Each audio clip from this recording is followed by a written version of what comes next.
നിർത്തിയില്ലെങ്കിൽ ഞാൻ മുന്നിൽ ചാടിപ്പോവും. ആ MP സാറല്ലേ, ഒന്ന് നിങ്ങൾ ഇറങ്ങുമോ? ഇറങ്ങാൻ പറ്റില്ല, ഞാൻ അടിയന്തരമായ ഒരു ആവശ്യത്തിന്. പെങ്ങളുടെ പേരക്കുട്ടീന്റെ നൂലുകെട്ടലല്ലേ നിങ്ങൾ അടിയന്തര ആവശ്യം? അതൊരു ഔദ്യോഗിക ആവശ്യമൊന്നും അല്ലല്ലോ. ആരാ നിങ്ങൾ? നിങ്ങൾക്ക് എന്താ വേണ്ടത്? എന്റെ പേര് ഫാത്തിമ CM. മീൻകാരൻ MIT മൂസന്റെ കെട്ടിയോളാണ് നമ്മള്. നമുക്കൊരു കാര്യം അറിയണ്ടീനു. എന്താ കാര്യം? പറഞ്ഞു തുടങ്ങി. അങ്ങനെ തോൽക്കാനുള്ള കാര്യമൊന്നുമല്ല. നിങ്ങൾ ദേഷ്യം പിടിക്കല്ലേ?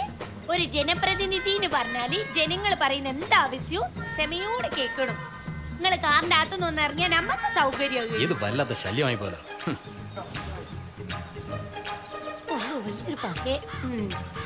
സാറിന്റെ ഈ ഗ്രാമറും വെളുപ്പും നീളവും ഒക്കെ MP ആയതിനു ശേഷം ഉണ്ടായതല്ലേ?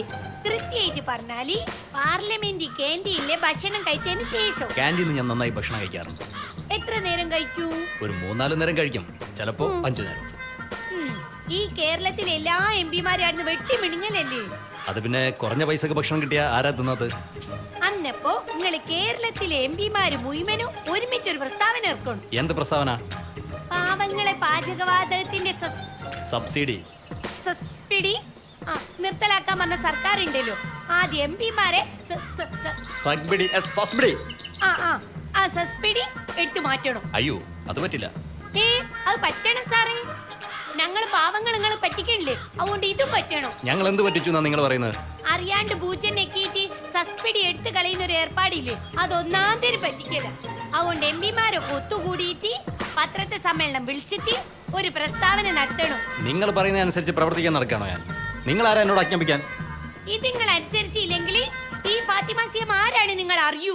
ഭീഷണിയാണോ? നീ എന്താടി വിചാരിച്ച്? നിന്റെ അടിമയാണ് ഞാനെന്നോ നീ പറയുന്നത് കേൾക്കാൻ? ഏതെങ്കിലും പത്രവും വായിച്ച് രാവിലെ തന്നെ ഇറങ്ങിക്കൊള്ളും മനുഷ്യന്റെ മെക്കിട്ട് കയറാൻ. എന്റെ കാറ് തടഞ്ഞു നിർത്തി എന്നെ ചോദ്യം ചെയ്യാൻ ആരാടി നിനക്ക് അധികാരം തന്നെ? ഞാൻ ആരാണെന്ന് നിനക്കറിയില്ല.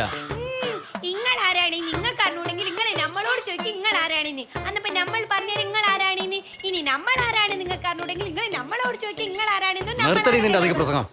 ചന്തയിലും തെരുവിലും അടിയുണ്ടാക്കിയ ഒരു പഴയ പാരമ്പര്യം ഉണ്ട് എനിക്ക്. അത് സാറിനെ കണ്ടാലും തോന്നും.